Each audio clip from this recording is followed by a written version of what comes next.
for working with us on the various connections.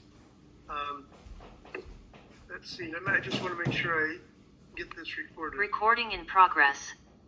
All right. We're really grateful to have Brent and Wendy Top with us tonight. They have agreed to be our guest speakers or presenters. They're just wrapping up their 2-year assignment at the Mormon Battalion Historic Site in San Diego. I believe, Brent, you mentioned you'll be released on about February 5th or 6th, and that will allow them to be part of the great celebration at the end of the month. Prior to their call to the Mormon Battalion, President Sister Top were serving in the Mount Timpanogos Temple.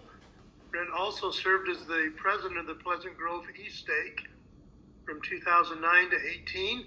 They also served as mission leaders in Peoria, Illinois from 2004 to 7. Professionally, Brother Top is a religious educator, 10 years in seminaries and institutes and 35 years at BYU in the Department of Church History and Doctrine. I didn't think he was quite that old, but way to go, Brent. That's great. Anyway, he served as department chair there and then Dean of College of Religious Education from 2013 to 18. Sister Top also loves church history and has worked as a historian and a writer. She and Brother Top, I found it interesting, have co-authored 4 books. Wendy has also solo-authored 1, and Brent is the author, co-author, or editor of 20 books. And he mentions none of them have mentioned the Mormon Battalion. So he's got a new book to write. So, this is a lovely part of their life. They're the parents of 4 children, 25 grandchildren, and 3 great-grandchildren. They don't know quite where they'll land after they head home in a few weeks, but they, as they leave the Mormon Battalion, they know that the Mormon Battalion will never leave them. So we welcome Brent and Wendy Top, and grateful to have you with us. Thank you, Brad. Can I share screen? Yes, absolutely. Okay, that should give it to you, Brent. All right, let's give it President a try. Top, I should say President, Sister Top. That's okay. I can't find it. There we go. Let's see if I can. No, I'm having a hard time finding the share screen. Multiple participants can share. Okay, I did that. You want to guide them, honey? That's because Anybody guide me through this? Let's green. see. It's a green button at the bottom. Do you see the green share screen? I don't see any green button. Okay. Might have to move your mouse down so it pops up a little bit. It's just a suggestion. Down at the bottom, all I see there is See your mute, video, camera. See that? Participants, summary. There should be a whole line of things down there at the bottom. When you move the mouse. All right, I'll try again, but I thought I had it there, but I'm not seeing it. But let me go ahead and let's see what we can find here, and I'll get started. I can expand it out. That is meeting information there. I don't. Or go up here and expand. Okay, got it. Thank you, Dancel. I think I've got it now. Okay, so here we go. Let's see if we can open this up here for you. Okay, anybody seeing that now? Yeah. Not yet. Okay, let's. Nope. We got it, Brent. Yep. Yep, Now there we you go. are. Okay, does that work? It does. All right, so here we go. Brad asked us to share some things with you about it, and I just didn't know what we could do. So I just thought, okay, let's just tell you kind of what we've been doing for the last 2 years. And I have to say right up front, it's a little challenging, especially with Brad and Dancel sitting there, because we are really building on the strong foundation that they established, and And so anything we say tonight is really not only for President and Sister Allen, but all of the directors of the historic site for years and years. We were grateful to meet many of them at the commemoration, the 175th, and so we acknowledge and appreciate all that they have done through the years. And so truly we stand on the shoulders of giants that before, and Brad and Dancel really had things in great shape when we arrived. So we'll just share with you a few of the things, and I love this picture. If I can get it to move. Now, holy cow! All right, here we go. All right, this picture was taken by I think by one of the church news photographers, and this is kind of how we saw the Mormon Battalion historic site when we arrived on January 17th, I think.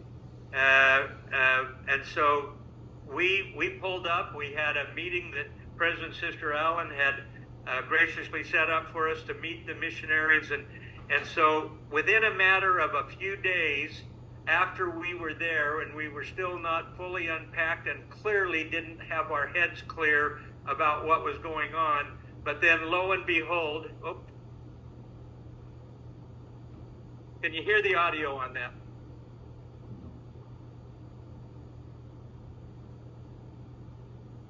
Can't hear the audio.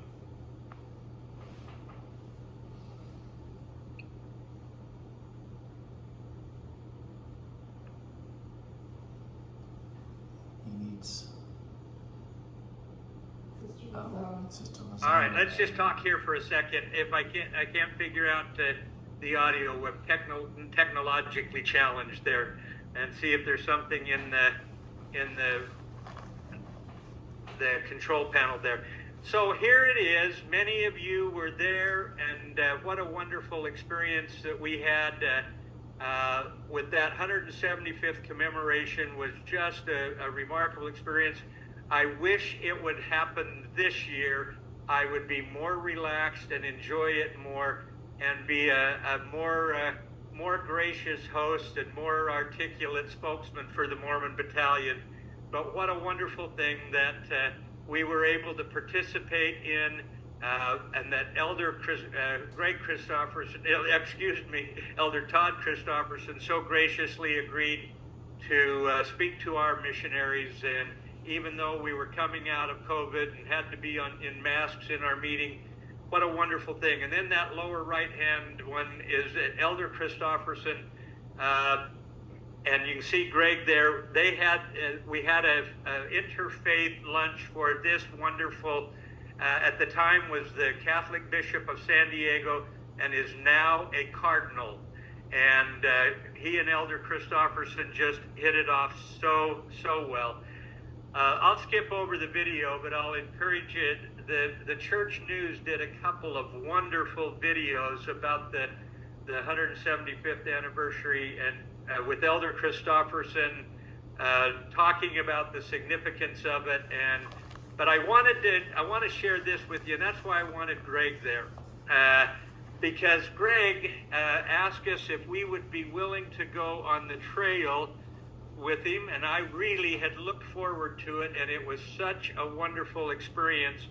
And in fact, I think I owe Greg an apology, because he and his niece got in a terrible accident leaving after taking us all around the desert, and we had a wonderful experience, but Greg's experience didn't end up nearly like we liked. But I wanted to share with you, and many of you have walked in those places, and I am grateful that Brad and Dancel they called it a zone conference. We called it a field trip, and I'll share with you how that felt to me.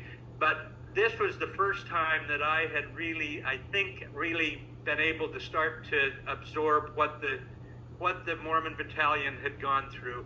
And many of you have been on that trail or at that very spot when you overlook it, and it really sank into me. And as a result, tonight I want to share with you maybe 3 themes of our last 2 years here. And the first one, because of this trail and standing out in those places and reading the journal entries and the histories of those women and men and children that came along that path, and the really difficult challenges there. The first theme that I want to share is that phrase that you're familiar with of Brigham Young talking about to the descendants, and that they would, the great work of those Mormon Battalion men and women and children will be held in honorable remembrance forever and ever. And so the first thing that we have tried to do is help our sisters and all of our guests hold in honorable remembrance the sacrifices and service and the later contributions of the Mormon Battalion. One of the challenges is that because the historic site is so high-tech and is so interactive and so wonderful, that it may start to feel a little like Disneyland. And when we have our sisters a little bit on script, it can become entertainment rather than inspiration. And so one of the phrases that we have really come up with is to emphasize real. These are real people with real sacrifices, real contributions. And so much of what we have tried to do is help our sisters and elders that serve there to really incorporate the realness of what they talk about. That when they are in the exhibit hall pointing out some of the exhibits, that it is not the 5 that is the big thing to point out.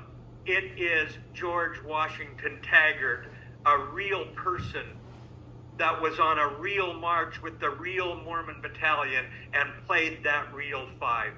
And so we have really emphasized that. And unfortunately, Greg introduced a very real experience to me. And that is that when I went with Greg, he brought me, and I know many of you have been there, but I really, really loved going to Palm Spring.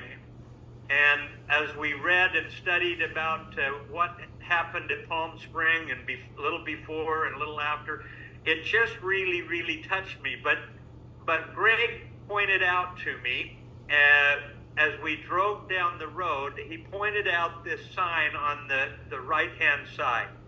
And he said, now you've got to watch for this Palm Springs sign right there, as we were driving in the 4-wheel drive pickup. And I had actually took a picture of it to remind me that when I took missionaries out there to look for the Palm Springs sign. But that sign somehow went in the back of my memory, and we took our whole battalion out on a field trip, we call it Field Trip East. So picking up, and we started down there in Ocotillo, and then up into Palm Spring, and somehow this sign became more real to me than the Palm Spring that way sign, because we missed the turn. So here, President Top and Sister Top in the lead vehicle, and we were dumb enough to use our own vehicle, and I had then authorized mission vehicles that were all-wheel drive to do the other. So following my GPS and missing the Palm Spring turnoff, we went into soft sand ahead. And it was, I think we actually had to make our own box canyon somewhere in that soft sand. We were out 4-wheeling out in the desert there, and we didn't have a clue where we were. because I had missed the sign that Greg Christopherson had so carefully pointed out to me. So I'm leading about 30 missionaries, including the seniors, in five or six mission cars, and we're driving through that desert and getting off that main trail, getting into the stagecoach trail, and then we got, because there had been a big storm and washed roads away, we were in soft sand, and one of our senior couples got high-centered. We had to get them off that. We had sisters praying like the Mormon Battalion men and women were praying daily as they were crossing the desert. We were going through canyons, and the sister said the highlight of it was seeing President Top going through a canyon on two wheels. We only had about $2,000 of damage to mission cars. But it was one of the greatest adventures that our sisters and elders ever had, because when we talked about the desert and the challenges of getting through Box Canyon, it became real. That word real was really important to those sisters. And in fact, we had sisters that they said, we're not sure we were going to get out of there. And they were praying, and what a glorious field trip it was when we got back to the highway. We had the red dot saying Palm Spring was right over there, but we couldn't get there. And so when we got up to Vallecito Springs to the stagecoach place there, it was an adventure to debrief what we had learned while wandering in the desert in the very trail that the Mormon Battalion had been on. And I have to say, even though we had a good laugh, we had a good cry, we had sisters down on their knees, we had elders and sisters lifting cars out of areas, we had, I had sisters that were so tentative, and I was saying, gun it, you have got to gun it to get up that hill. When we debriefed, it was one of the most powerful spiritual experiences that we had. Nothing said real to our missionaries more than that day in the desert in the Anzo Borrego Park. So thank you, Greg, for teaching me, helping me to have the passion for it, but unfortunately my GPS did not lead me to Palm Springs. You should know, however, I have successfully navigated it with two other groups, and we have gotten there.